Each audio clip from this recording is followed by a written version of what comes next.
नमस्कार। हमारी इस खास पेशकश वो 15 दिन के 14वें एपिसोड में आपका स्वागत है। मैं हूँ साक्षी पाठक और आप देख रहे हैं सप्त सिंधु। 14 अगस्त गुरुवार। सुबह की ठंडी हवा भले ही खुशनुमा और प्रसन्न करने वाली हो, लेकिन बेलियाघाट इलाके में ऐसा बिल्कुल नहीं है। चारों तरफ फैले कीचड़ के कारण यहाँ निरंतर एक विशिष्ट प्रकार की बदबू वातावरण में भरी पड़ी है। गांधी जी प्रातः भ्रमण के लिए बाहर निकले हैं। बिल्कुल पड़ोस में ही उन्हें टूटी फूटी और जली हुई अवस्था में कुछ मकान दिखाई देते हैं। साथ चल रहे हैं कार्यकर्ता उन्हें बताते हैं कि परसों हुए दंगों में मुस्लिम गुंडों ने इन हिंदुओं के मकान जला दिए हैं। गांधी जी ठिठकते हैं, विषन्न निगाहों से उन मकानों की तरफ देखते हैं और पुनः चलने लगते हैं। आज सुबह की सैर में शहीद सोहरावर्दी उनके साथ नहीं हैं, क्योंकि इस हैदरी मंजिल में रात को सोने की उनकी हिम्मत हुई ही नहीं। आज सुबह 11 बजे वह आने वाले हैं। एक कार्यकर्ता उन्हें सूचित करता है कि गांधी जी द्वारा आह्वान किए जाने की वजह से पूरे कलकत्ता शहर में हिंदुओं और मुसलमानों की संयुक्त रैलियां निकल रही हैं। कल दिन भर से कलकत्ता में दंगों की एक भी खबर नहीं आई है। सुबह के 9 बजे हैं और साधारण से दिखाई देने वाले परंतु फिर भी भव्य असेंबली हॉल में काफ़ी अफरा तफरी मची हुई है। कुछ ही पलों में आधिकारिक रूप से पाकिस्तान अस्तित्व में आने जा रहा है। शंख की आकृति वाले इस सभागृह में विभिन्न प्रकार के लोग बैठे हैं। ये सभी लोग अपने अपने क्षेत्रों के नेता हैं। इनमें पठान हैं, अफरीदी हैं, वजीर हैं, महसूद हैं, पंजाबी भी हैं, बलूच हैं, सिंधी और बंगाली भी हैं। 1500 मील दूर रहने वाले ये बंगाली अन्य लोगों से थोड़े अलग दिखाई दे रहे हैं। लॉर्ड माउंटबेटन अपनी नौसेना अधिकारी वाली पूर्ण यूनिफॉर्म में मौजूद हैं। पहला भाषण उन्हीं को करना है। उनका भाषण लिखने वाले सज्जन हैं जॉन क्रिस्टी। एक एक शब्द के उच्चारण पर जोर देते हुए माउंटबेटन ने बोलना शुरू किया। पाकिस्तान का उदय यह एक ऐतिहासिक घटना है। प्रत्येक इतिहास कभी किसी हिमखंड की तरह धीमी गति से तो कभी पानी के जोरदार प्रवाह की तरह तेजी से आगे बढ़ता है। हमें केवल इतिहास के प्रवाह की अड़चनें दूर करते हुए इन घटनाओं के प्रवाह में स्वयं को झोंक देना चाहिए। अब हमें पीछे नहीं देखना है, हमें केवल आगे भविष्य की ओर देखना चाहिए। भावशून्य एवं कठोर चेहरे वाले जिन्ना की तरफ देखते हुए माउंटबेटन आगे कहते हैं कि इस अवसर पर मुझे मिस्टर जिन्ना को धन्यवाद ज्ञापन करना है। हम दोनों के बीच मित्रता और आत्मीयता है, इस कारण आगे भविष्य में भी हमारे संबंध अच्छे बने रहेंगे, इसका मुझे पूरा विश्वास है। आज जिन्ना को कुछ खास नहीं बोलना है। वे अपने एक संक्षिप्त भाषण के लिए खड़े हुए। चमकदार और शानदार शेरवानी, गले तक बटन बंद की हुई, एक ही आंख पर लगाया जाने वाला चश्मा और वह भी नाक के आधार पर टिका हुआ। जिन्ना ने बोलना आरंभ किया। ब्रिटेन और उनके द्वारा निर्माण किए गए उपनिवेश आज भले ही इनका संबंध विच्छेद हो रहा है, परंतु हमारा परस्पर स्नेहभाव आज भी जागृत है। पिछले 1300 वर्षों से अस्तित्व में रहे हमारे पवित्र इस्लाम की तरफ से मैं आपको वचन देता हूँ कि पाकिस्तान में अन्य धर्मों के प्रति सहिष्णुता का पालन किया जाएगा। हमारे पड़ोसी राष्ट्रों एवं दुनिया के अन्य सभी देशों के साथ मैत्रीपूर्ण संबंध निर्माण करने की दिशा में पाकिस्तान कभी भी पीछे नहीं रहेगा। इस छोटे से भाषण के पश्चात पाकिस्तान के पहले गवर्नर जनरल के रूप में उन्हें शपथ ग्रहण करनी थी। वह उन्होंने ली और इसी के साथ आधिकारिक रूप से पाकिस्तान नामक एक राष्ट्र का उदय हुआ। लॉर्ड माउंटबेटन और लेडी माउंटबेटन दोनों ही दिल्ली जाने के लिए निकले हैं। दोनों ही प्रसन्न दिखाई दे रहे हैं और उन्हें आज रात को भारत के राज्यारोहण समारोह में उपस्थित रहना है। उधर कलकत्ता हवाई अड्डे पर दोपहर के 3 बजे हैं। विभाजित बंगाल यानी कि पश्चिम बंगाल के गवर्नर नियुक्त किए गए चक्रवर्ती राजगोपालाचारी का विशेष विमान आज दिल्ली से आने वाला है। आज रात को ही राजा जी का शपथ ग्रहण समारोह होने वाला है।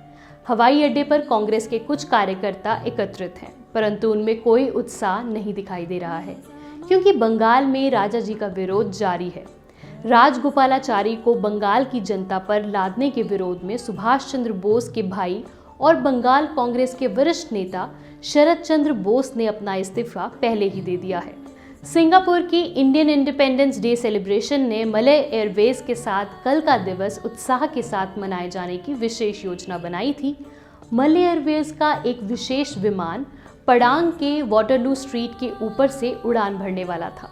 ये उड़ान ठीक उसी समय होने वाला था जिस समय वहां पर तिरंगा फहराए जाने का समारोह होने वाला था। इस विमान में सुभाष चंद्र बोस की आज़ाद हिंद सेना के सिपाही और अधिकारी, रानी झांसी रेजिमेंट की महिला सैनिक और बाल सेना के कुछ कार्यकर्ता सफर करने वाले थे। ये सभी लोग तिरंगा ध्वजारोहण के अवसर पर विमान से पुष्प वर्षा करने वाले थे, परंतु आज़ाद हिंद सेना का नाम सामने आते ही सिंगापुर के सिविल एविएशन विभाग ने इस विशेष कार्यक्रम पर आपत्ति उठाई और इस उड़ान को दी गई अनुमति रद्द कर दी। अब Indian independence day celebration committee कल अलग पद्धति से स्वतंत्रता दिवस समारोह मनाने की योजना बनाने में लगी हुई है। दोपहर के 4 बज रहे हैं। कराची की एक बड़ी सी हवेली संघ से संबंधित एक परिवार का घर है। घर की 2 महिलाएं राष्ट्र सेविका समिति की सक्रिय सेविकाएं हैं। इस हवेली की छत पर सेविकाओं का एकत्रीकरण कार्यक्रम रखा गया है। कराची शहर की हिंदू बहुल बस्तियों से सेविकाओं का आगमन जारी है और सुबह कायदे आजम जिन्ना और लॉर्ड माउंटबेटन की शोभा यात्रा काफ़ी पहले ही संपन्न हो चुकी है। इस कारण अब रास्तों पर अधिक भीड़ नहीं है और आज गुरुवार होने के बावजूद पाकिस्तान के स्वतंत्रता दिवस के उपलक्ष्य में स्कूल कॉलेज सभी बंद हैं। हवेली की छत काफ़ी बड़ी है। लगभग 700-800 सेविकाएं उपस्थित होंगी। उन्हें बैठने के लिए स्थान की कमी पड़ रही है और कुछ सेविकाएं नीचे ही खड़ी हैं। वातावरण भले ही गंभीर हो परंतु उत्साही भी है। शाखा लगाई जाती है, ध्वज लगाया जाता है। सेविकाओं के मन में उम्मीद जगाने और आत्मविश्वास का संचार करने वाला गीत होता है। इसके पश्चात लक्ष्मीबाई केलकर यानी मौसी जी अपनी धीर गंभीर आवाज में प्रतिज्ञा का उच्चारण करती हैं। उसी दृढ़ता और गंभीरता के साथ सभी सेविकाएं उनके साथ प्रतिज्ञा का उच्चारण करती हैं। ये प्रतिज्ञा मन की संकल्प शक्ति का आह्वान करने संबंधी है। कुछ समय प्रश्नोत्तर के लिए रखा गया है। एक नौजवान सेविका पूछती हैं कि पाकिस्तान में हमारी इज्जत खतरे में है, हमें क्या करना चाहिए और हम कहाँ जाएं? मौसी जी उन्हें अपने आश्वासक स्वरों में बताती है कि जैसे भी संभव हो हिंदुस्तान आ जाओ। यहाँ से निकलकर हिंदुस्तान कैसे पहुँचा जाए, केवल इस बात पर विचार करें। मुंबई और अन्य शहरों में संघ ने आपके लिए व्यवस्था की हुई है, चिंता ना करें। हम सभी एक ही परिवार है। ये कठिन समय आपस में मिलजुल कर किसी तरह निकाल ही लेंगे। मौसी जी के मुंह से ऐसे आश्वासक शब्द सुनकर सिंध की उन सेविकाओं के मन में निश्चित रूप से एक आत्मविश्वास का निर्माण हुआ है। उधर कराची में जिन्ना माउंटबेटन की शोभा यात्रा और समारोह में हुए जय जयकार को यदि छोड़ दिया जाए तो पाकिस्तान में स्वतंत्रता दिवस का कोई खास उत्साह दिखाई नहीं दे रहा है। चांद तारे वाला पाकिस्तान का हरा झंडा अनेक स्थानों पर दिखाई तो दे रहा है, परंतु केवल पश्चिम पाकिस्तान में ही। पूर्वी पाकिस्तान में चांद तारे वाला झंडा लगभग नहीं के बराबर है। संभव है ऐसा इसलिए भी हो सकता है कि रमज़ान के अंतिम दिन चल रहे हैं, परंतु एक बात तो निश्चित है कि पाकिस्तान का उदय होने के कारण इस्लामी राष्ट्रों के बीच एक सशक्त नेतृत्व करने वाला एक देश उत्पन्न हुआ है, ऐसा सभी को लग रहा है। वहाँ कलकत्ता में गांधी जी की सायंकालीन प्रार्थना का समय हो चुका है और आज गुलाम भारत की उनकी ये अंतिम प्रार्थना होगी। आज तक हमेशा ही गांधी जी ने ऐसी अनेक सायंकालीन प्रार्थनाओं में अनेक विषयों पर बात की है। उनके पसंदीदा विषय सूत कताई से लेकर अणुबम के खतरों, शरीर में स्थित आंतों की संरचना, शौच स्वच्छता, ब्रह्मचर्य व्रत पालन के फायदे, भगवत गीता की शिक्षा, अहिंसा आदि अनेक विषयों पर वे बोलते रहे हैं। स्वतंत्रता की पूर्व संध्या पर गांधी जी आज क्या बोलते हैं, इस बारे में सभी के मन में कौतूहल है और इसलिए आज शाम की प्रार्थना बेलिया घाट के सार्वजनिक बगीचे में होने जा रही है। सामने खड़े लगभग 10,000 लोगों की भीड़ के सामने गांधी जी शांत स्वर में बोलने लगे। सबसे पहले आप सभी लोगों का मैं अभिनंदन करता हूं कि आप लोगों ने कलकत्ता में हिंदू मुसलमान का विवाद मिटा दिया है। ये बहुत ही अच्छा हुआ, क्योंकि मैं ऐसी आशा करता हूं कि ये तत्कालिक समाधान नहीं बल्कि आप दोनों सदैव आगे भी बंधु भाव के साथ ही रहेंगे। कल से हम ब्रिटिश गुलामी से मुक्त होने जा रहे हैं, परंतु इसी के साथ आज रात से हमारा ये देश भी विभाजित होने जा रहा है। इसलिए कल का दिन जैसे एक तरफ आनंददायक है तो दूसरी तरफ दुखदायी भी। स्वतंत्रता प्राप्ति के बाद हम सभी लोगों की जिम्मेदारी काफ़ी बढ़ जाएगी। यदि कलकत्ता शहर की बुद्धि और बंधुभाव साबुत रहा तो संभव है हमारा देश एक बड़े संकट से बच निकलेगा। परंतु यदि जातीय, धार्मिक वैमनस्यता की ज्वालाओं ने इस देश को घेर लिया तो नई नई मिली हुई हमारी स्वतंत्रता क्या अधिक समय तक टिक सकेगी? मुझे आपको ये बताते हुए बहुत कष्ट हो रहा है कि व्यक्तिगत रूप से मैं कल का स्वतंत्रता दिवस आनंद से नहीं मनाऊंगा। अपने अनुयायियों से भी मैं यही आग्रह करूंगा कि कल 24 घंटे का उपवास रखें, प्रार्थनाओं में अपना समय बिताएं और चरखे पर सूत कताई करें। इससे हमारा देश बचा रहेगा। वहाँ दिल्ली में कांग्रेस के मुख्यालय में शाम के 6 बज रहे हैं और बारिश लगातार जारी है। कांग्रेस के राष्ट्रीय अध्यक्ष का प्रेस वक्तव्य प्रकाशन के लिए निकलने वाला है। इसमें अध्यक्ष आचार्य JB कृपलानी ने लिखा है कि आज का दिवस हमारे लिए दुख का दिन है। हमारी प्रिय मातृभूमि का विभाजन होने जा रहा है, लेकिन हम इससे भी उबरेंगे और एक नए भारत का निर्माण करेंगे। शाम के 6 बज रहे हैं। दिल्ली में डॉक्टर राजेंद्र प्रसाद का बंगला। नेहरू को छोड़कर उनके मंत्रिमंडल के अधिकांश मंत्री यहाँ उपस्थित हैं। रक्षा मंत्री बलदेव सिंह पंजाब के दौरे पर हैं, इसलिए वे अभी तक नहीं पहुंचे हैं, लेकिन जल्दी ही पहुंचने वाले हैं और इस बंगले के परिसर में आने वाले स्वतंत्र भारत के उज्जवल भविष्य के लिए यज्ञ जारी है। वेद विद्या में पारंगत आचार्यों द्वारा यज्ञ करवाया जा रहा है और शुद्ध संस्कृत में स्पष्ट और ऊंची आवाज में मंत्रोच्चारण जारी है। बाहर धीमी बारिश हो रही है और समूचा वातावरण एक प्रसन्न और पवित्र भावना से भर गया है। इस यज्ञ की पूर्ण आहुति के पश्चात स्वल्पाहार ग्रहण करके सभी मंत्रियों को स्टेट काउंसिल बिल्डिंग में राज्यारोहण समारोह के लिए जाना है।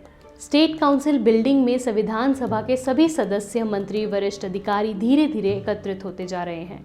गोलाकार सभागृह के बाहर हजारों लोग बारिश और भीगने की परवाह किए बिना अपने स्थान पर जमे हुए हैं। सरदार पटेल, आज़ाद, डॉक्टर राजेंद्र प्रसाद, श्यामा प्रसाद मुखर्जी, डॉक्टर अंबेडकर, बलदेव सिंह, नेहरू, राजकुमारी अमृत कौर, सारे मंत्री एक के बाद एक लगातार आ रहे हैं और वहां उपस्थित जनता का उत्साह चरम पर पहुंचने लगा है। एक एक मंत्री के आगमन पर उनके नाम से जय जयकार हो रहा है। लोग नारे लगा रहे हैं, वंदे मातरम, महात्मा गांधी की जय। सभागृह में सर्वोच्च आसन पर इस सभागृह के अध्यक्ष यानी डॉक्टर राजेंद्र प्रसाद बैठे हैं। उनकी बाईं तरफ थोड़ा नीचे लॉर्ड माउंटबेटन अपने पूर्ण सैन्य पोशाक में मौजूद हैं। नेहरू ने भी अपने सफ़ेद झक चूड़ीदार पजामा, नई सिलवाई हुई अचकन अर्थात बंद गले का कोट और उस कोट पर एक शानदार जैकेट तथा उस जैकेट में एक गुलाब, ऐसा शानदार पोशाक किया है। डॉक्टर राजेंद्र प्रसाद ने सभा का आरंभ किया। उन्होंने सभी ज्ञात अज्ञात सैनिकों, स्वतंत्रता संग्राम सेनानियों को स्मरण किया। उन्हें भी स्मरण किया जिन्होंने इस देश की स्वतंत्रता के लिए अत्यधिक कष्ट सहे और मृत्यु का वरण भी किया। अपने भाषण के अंत में उन्होंने महात्मा गांधी का विशेष उल्लेख किया और बताया कि हम सभी के गुरु और हम सभी को दिशा दिखाने वाले दीप स्तंभ जैसे हमारे गांधी जी आज हमसे 1000 मील दूर शांति स्थापित करने के काम में लगातार मगन हैं। इसके बाद नेहरू बोलने के लिए खड़े हुए। उनके सूती जैकेट के बटन होल में लगा हुआ गुलाब का फूल मध्य रात्रि के इस प्रहर में भी एकदम तरोताज़ा दिखाई दे रहा है। शांत और गंभीर आवाज़ में नेहरू ने बोलना शुरू किया।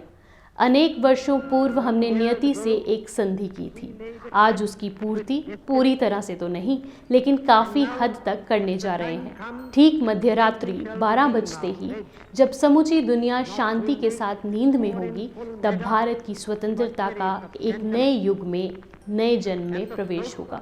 नेहरू एक से बढ़कर एक सरस शब्दों में अपने भाषण की सजावट किए हुए हैं। ऐसा भाषण तैयार करने के लिए उन्होंने अनेक रातें खर्च की हैं।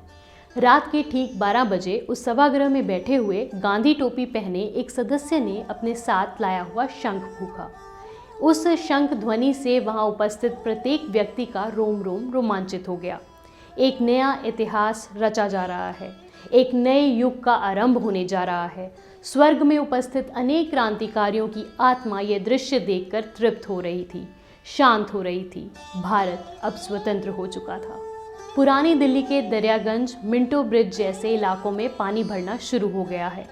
ऐसी भीषण बारिश में भी E42 कमला नगर स्थित संघ के छोटे से कार्यालय में कुछ प्रचारक और दिल्ली के संघ के कुछ प्रमुख कार्यकर्ता एकत्रित हैं। उनके समक्ष अनेक मुद्दे हैं। पंजाब और सिंध से अनेक निर्वासित दिल्ली आ रहे हैं। उनकी निवास और भोजन की व्यवस्था करनी है और कल के दिन स्वतंत्रता दिवस समारोह में मुसलमानों के कुछ समूह गड़बड़ी कर सकते हैं, ऐसी भी सूचना उनके पास है। उस तरफ भी उन्हें ध्यान देना है। अनेक स्वयंसेवक पिछली कई रातों से सोए नहीं हैं। अगली कुछ रातें भी इनके सामने ऐसी ही अनेक चुनौतियां पेश करने वाली हैं।